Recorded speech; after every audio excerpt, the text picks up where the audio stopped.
Jazzcast Pros. Welcome to Grace and Grind. We have our final day of After You've Vanquished the Ghost in the Nursery. I'm so excited to be finishing up this part of the series. But before I do, let me introduce myself. If you've never attended one of my lives before, my name is Dr. Pamela Brown-Grinion. And I am an international etiquette coach. I am a trauma-informed coach, and I am a leadership development executive coach. I've combined all of those things together and put them under one framework, which I call emotional etiquette. And here's my platform for anybody that wants to learn how to improve themselves from the inside out. We work on our insides and we inner heal. We change our trauma, our responses to our trauma. We change our behavioral responses to our traumatic experiences. And we learn how to change our mindset so that we're able to manage our emotions instead of our emotions managing us. So let us get into our lesson for today. Now, for 2 weeks, we talked about vanquishing the ghost in the nursery. Why did I spend 2 weeks on it? Because it's serious. Why is it serious? Because we walk through life like zombies because we have so much trauma held in captivity inside of us and we don't know how to get rid of it. What are the ghosts in the nursery, Dr. Pam? The ghosts in the nursery are those those negative emotional symptoms that we have and we've carried for years, decades. We've carried them internally because they're attached to a traumatic experience that has held us captive in our emotional lives. Okay. And our emotions control us. And the unhealed little girl and the unhealed little boy that resides in us rises up and acts out. The unhealed little girl and unhealed little boy in you, they're in there. Like it or not, they're attached to your traumatic experiences. And if you've never faced them, they're still in there. Even when you face them, even when you're healed from them, guess what? They're still in there. But there's that word again. But here you will learn how to take control of your emotions rather than allowing your emotions to take control of you. Right? I gave you strategic steps on what to do. And some of you have contacted me and said, thank you, because I'm freer, right? And I'm working on me like I never have before. You have to do the work. It's everyday work. The unhealed little girl and little boy rises up. And sometimes they speak without permission, right? When you feel that anger and you feel that thing happening in you, and then you blurt something or you say something angrily, or you say something you didn't mean to say, probably attached to a ghost in your nursery. Okay? Probably attached to a ghost in your nursery. So pay attention. Pay attention to the signals that your body gives you, because it does. Pay attention to what you're feeling.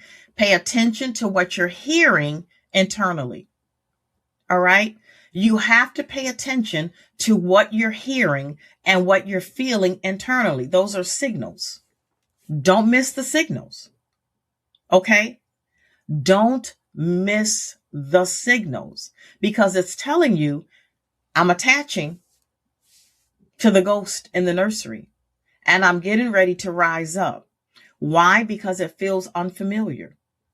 If someone is trying to embarrass you or look over you or act like you're not there or dismiss you or speak to you out of like they're not supposed to, disrespectfully, or yell at you, and you start to feel something rising up in you, it's not because of what's happening right now in that moment. Now, you could be getting angry because, right? Classic example, my boss in my face. Psst, psst, psst. That was my last day working for somebody, y'all. Last day. Psst, psst, psst. In my face. I could feel the spit in my face, yelling and screaming. And you know what I saw? My first husband.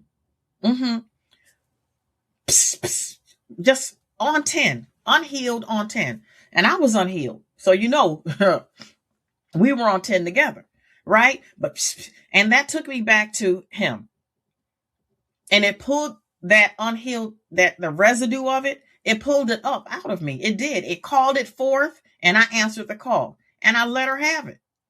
Right? Am I proud of that? No.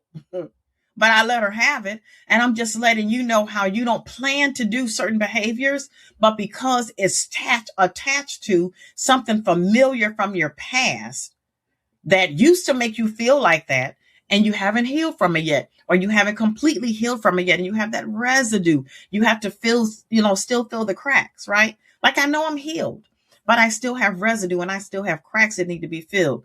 But that didn't stop me from blessing her. Oh, I blessed her real good. Okay. But if I had taken the time to pay attention, I did not consult with myself internally at all. I was like, oh, that's what we doing? Okay. And I went there and I matched her energy. I don't normally match energy. I normally set the energy in the room, right? I don't match energy, but that day I did. Why? Because I did not take personal inventory of what I was feeling, what was happening to me internally. I'm challenging you today. Just try it today. Try it today and sense when you feel your body internally getting out of whack. Just sense it. If you're on the phone, if you're talking to somebody, if you're in the grocery store, if you're talking to your children, just sense what's happening in your body and then shift. You control it. Bring it down. Bring it down. The more times you bring it down, the more you'll be able to control it. If you continue to allow yourself to just behave, just be responsive, right? Just because you're in the moment and you can't, if you continue to live like that, you can't control yourself. You won't be able to control yourself. Why? Because you live on responsive mode instead of responding. You're on responsive mode. We don't do that here. Not in this community, right, guys? We don't do that, right? We don't do that.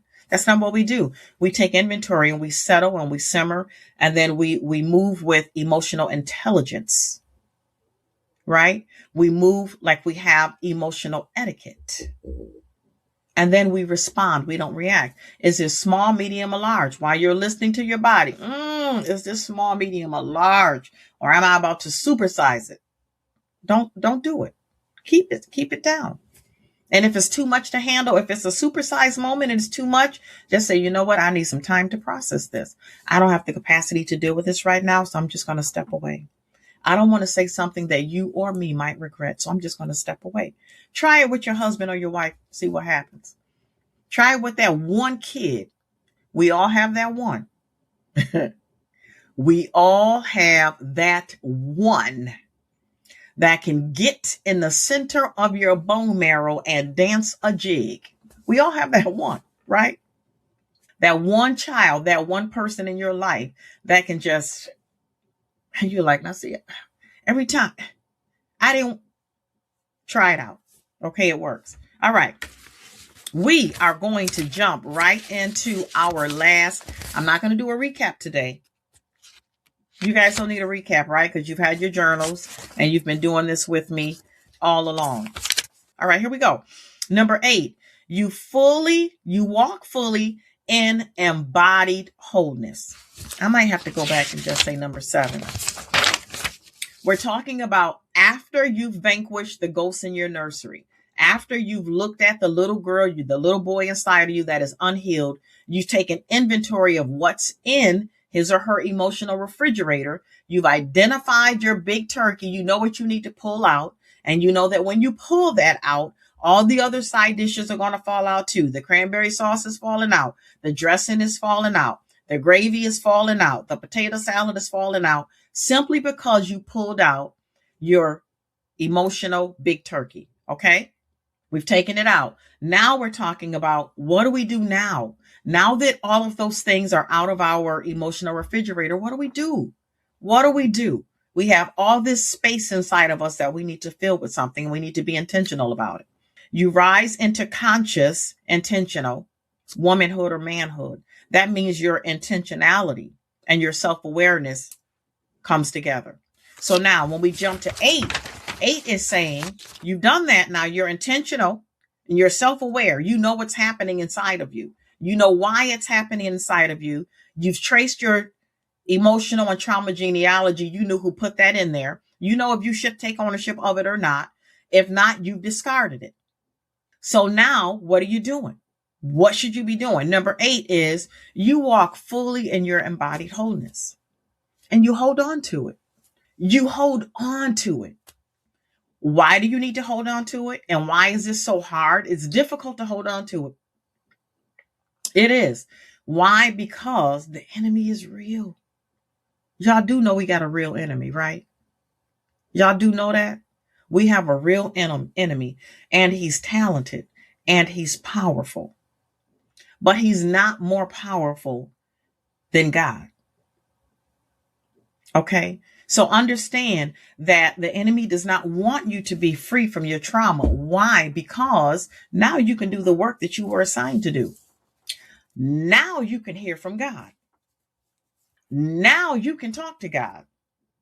Now you can have a conversation.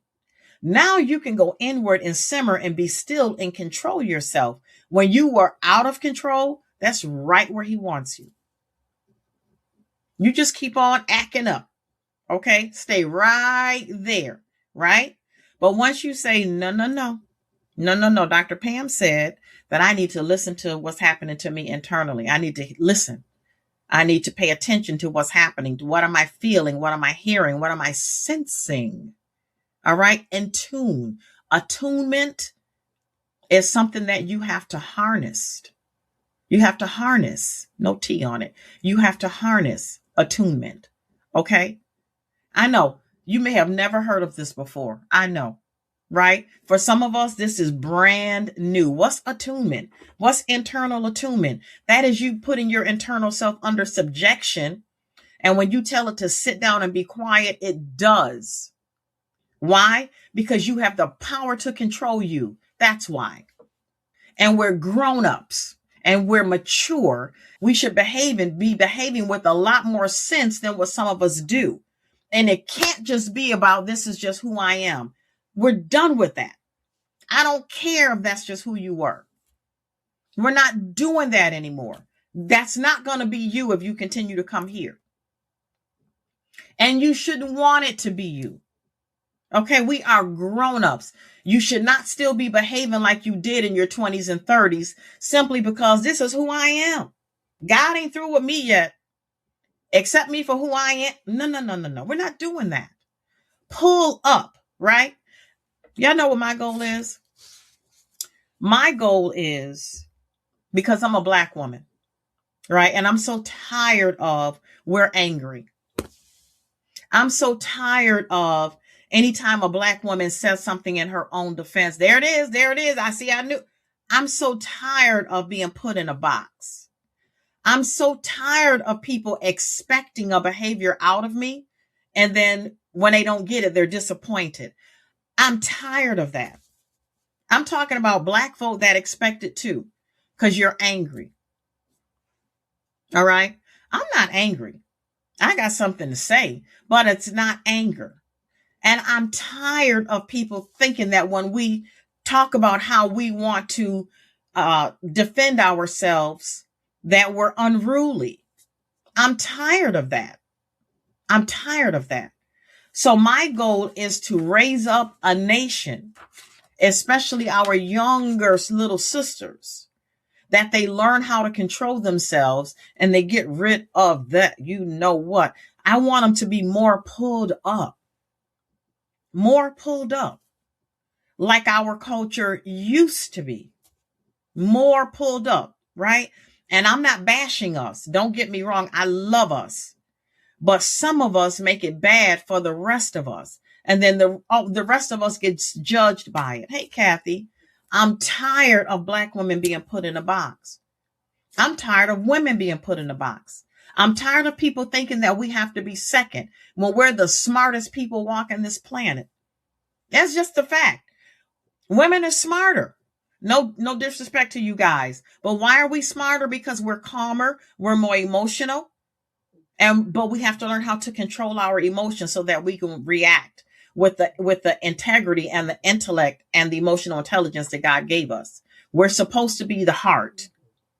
We always want to be the head, and we think that when we're the head, we have to be boisterous. You don't have to be boisterous. You don't have to abandon your grace while you're on the grind. Y'all see how I did that? You don't have to do that. You don't have to give up your femininity and your elegance and your sophistication and your grace. You don't have to do that in order to be a powerhouse in the workplace or on with your business. You don't have to abandon that. You don't have to abandon that. You can still be your lovely, gracious, elegant, soft, and pink self because that's how you were designed. And there's nothing wrong with that. There are no apologies to be made for that. Why? Because we were made in his image. Okay? We were made beautifully in his image. We were. And so we have to start owning that, but our behavior should match that. Not just on the outside.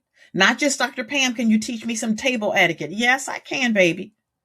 But what's your conversation going to be like while you're at the table?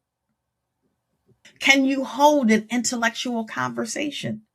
Can you have a conversation and not express your anger if someone says something that disagrees with you that makes your emotional self on the inside feel some kind of way? Can you table that? Right? Again, I can do all that polishing on the outside and make it real pretty and show you how to present, but the luster won't hold. The shine won't hold if the inside doesn't match the outside. So that's why we work on here. We work on the inside first. Okay. And we do the finishing touches, but we need to do this too. Okay. So walk fully in embodied wholeness. This is the phase where healing is no longer something you talk about. It's something you walk about. You with me? This isn't a phase where you're saying, oh, I'm working on my healing journey. Yeah. Dr. Pam is coaching me through, yeah. And, I'm trying. No. This is the place in your life where you're saying, you know what? I'm healed from that. You guys hear me make that declaration every day. I know I'm healed from that. And you see that and you hear that.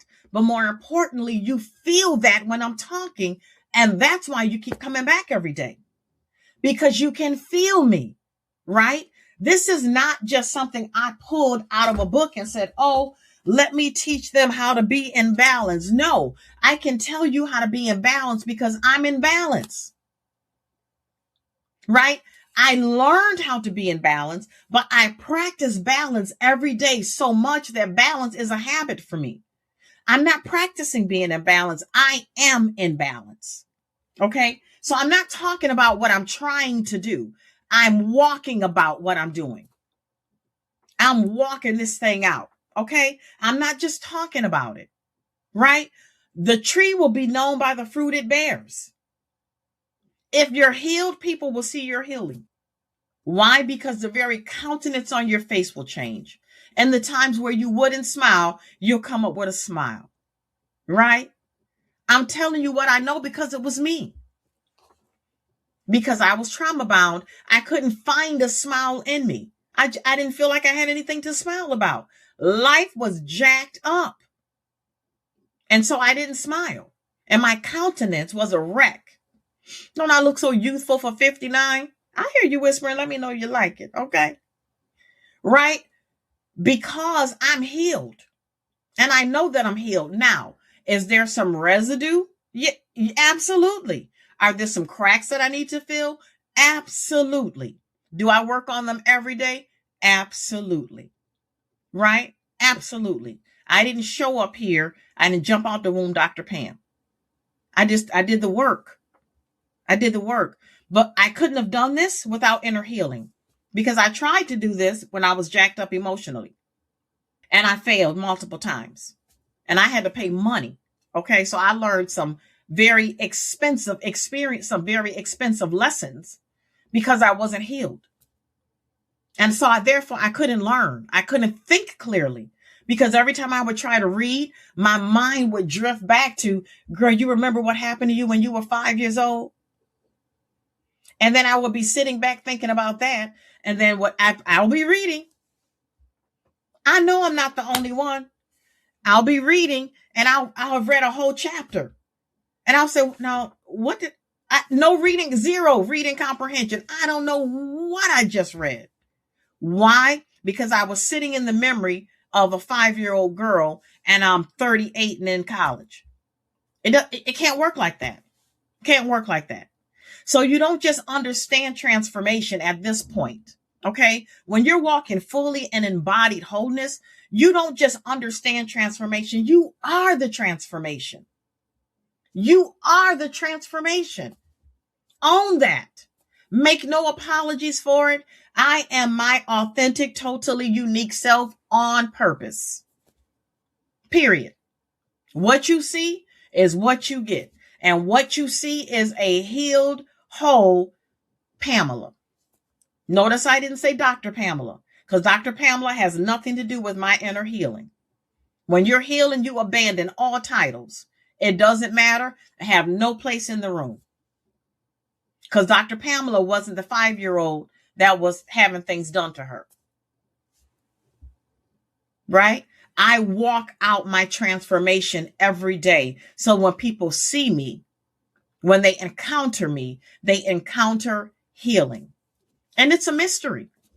It's a mystery. I'm telling you, it's a mystery to some people. How does she walk in a room like that?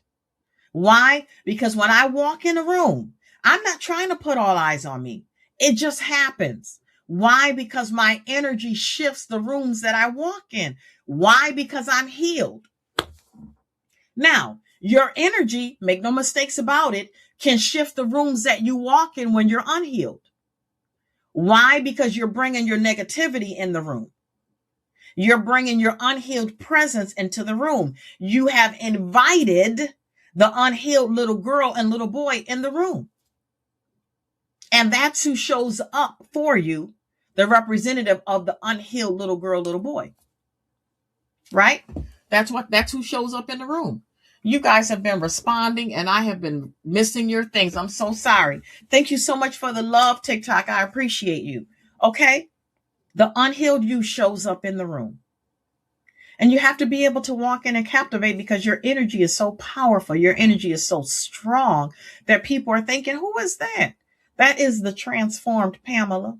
That is the healed and whole Pamela that just walked in here. And her healing and her transformation and her wholeness is so powerful that when she walks in the room, other people feel it. And they start going, like something just happened in here. Like, look at, like, what just happened? I just happened.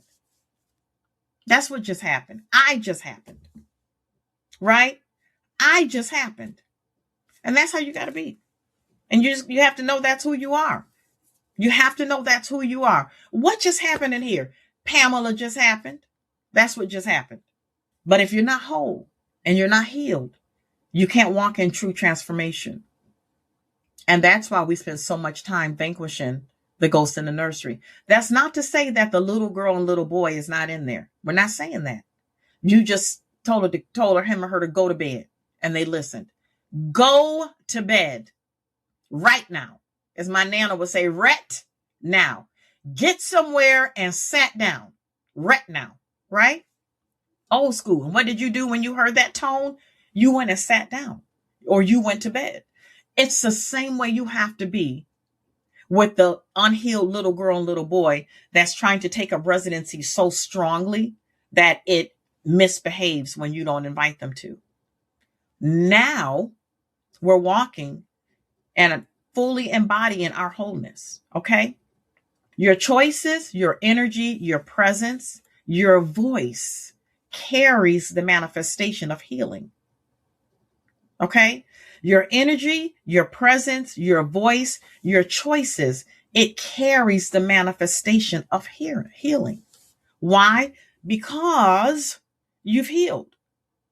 Now, just because you've healed from one thing doesn't mean that you're healed from everything. Okay? Don't get it twisted.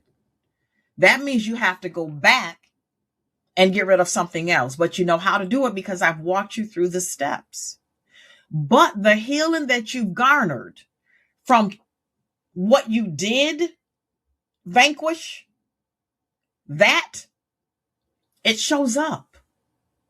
It shows up. You can't stop it from showing up. It shows up. Okay? It shows up.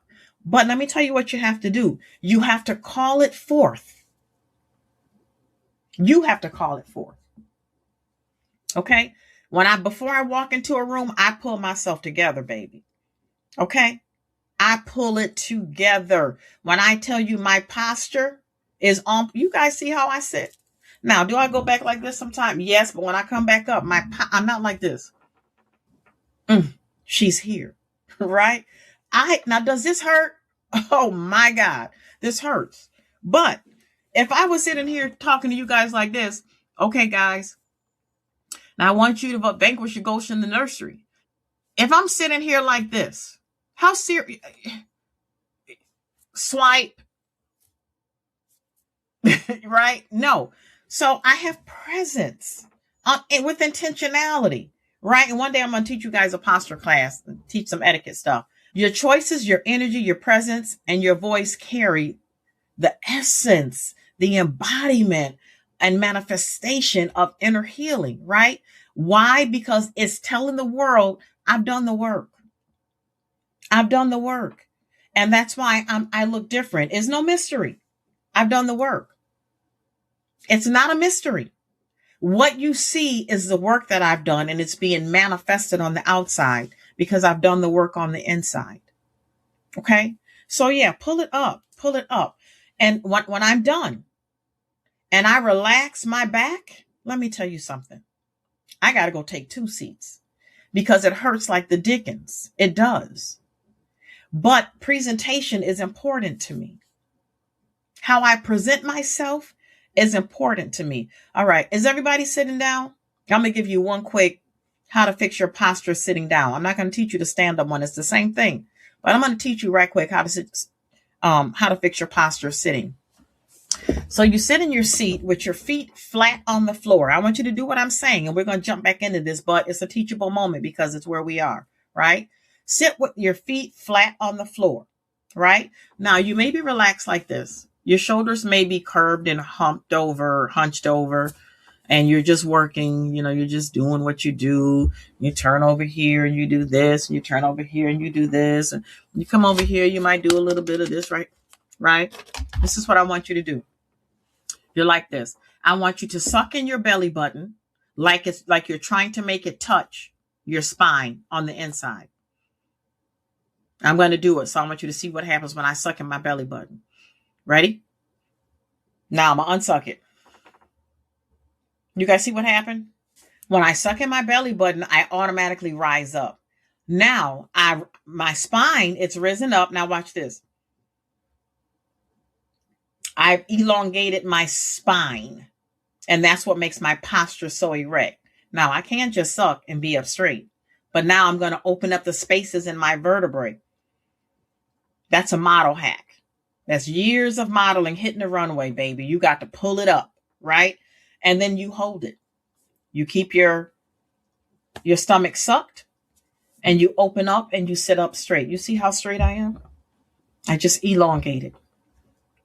Now, if you were standing, I would teach you suck, tuck, and elongate. I just taught you suck and elongate. Okay. And this is the way that when you combine your physical presence, right? Imagine walking in a room. I'm walking in a room to coach a group of people, and I walk in like Schleprock. Which one would be more appealing to you? Good morning, Boala. How you doing, darling? Glad to see you this morning. All right. So you guys, I want you to practice that too. While you're practicing what you're sensing on the inside, what you're healing, what you're feeling, I also want you to practice pulling up your posture, right?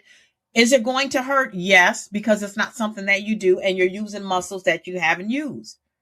I don't care if you're pregnant. I don't care if you have wide and round. You can still suck and elongate. Suck and elongate. You can still do it. Okay? Doesn't matter. I teach people this, have been teaching this. Toya said, that's magic. You better believe it. Did you do it, Toy?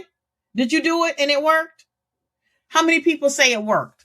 They did it and it uncomfortable, but manageable. Right. You can do it. It's all in the presentation. Now imagine you dress to the nines, suited and booted, and you walk into a room like this versus My whole face changes. It just happens. Right? Now when I pull up, you know what I'm saying? Works. Right. Okay? Works. So I want you guys, pull yourself up. Walk with your pride. Walk with your pride. Right? And I'm here.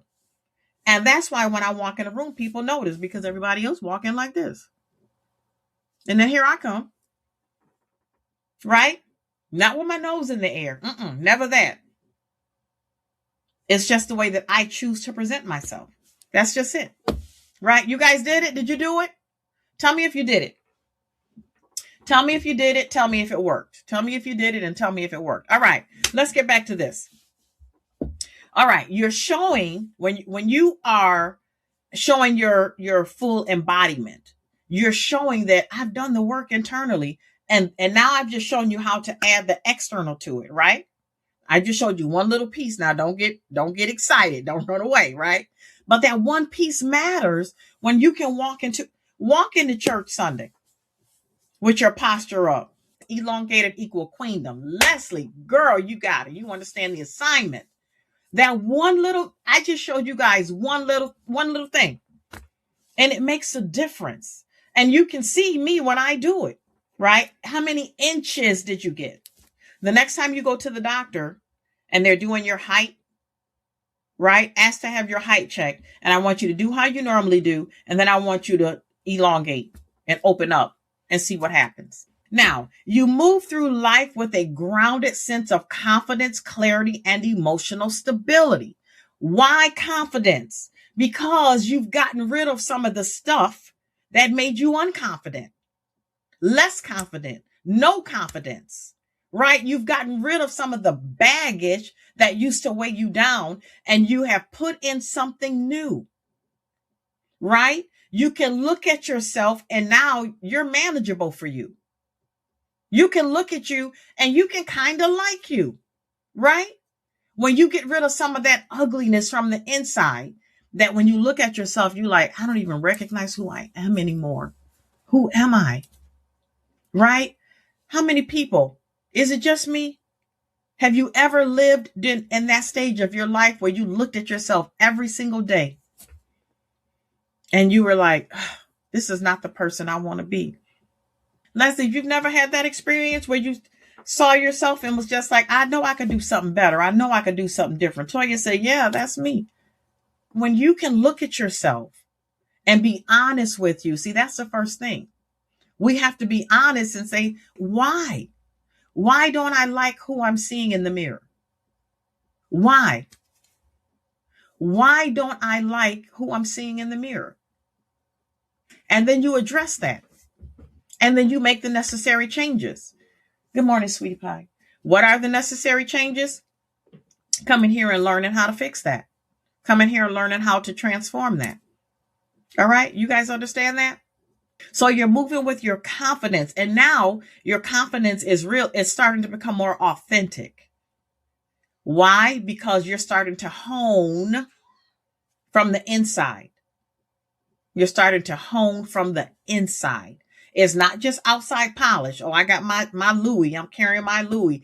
I got on my red bottoms. It's not that.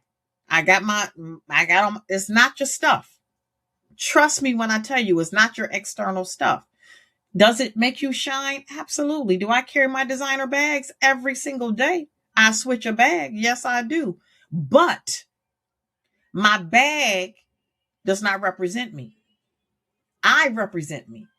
And it's the way I carry my confidence, right?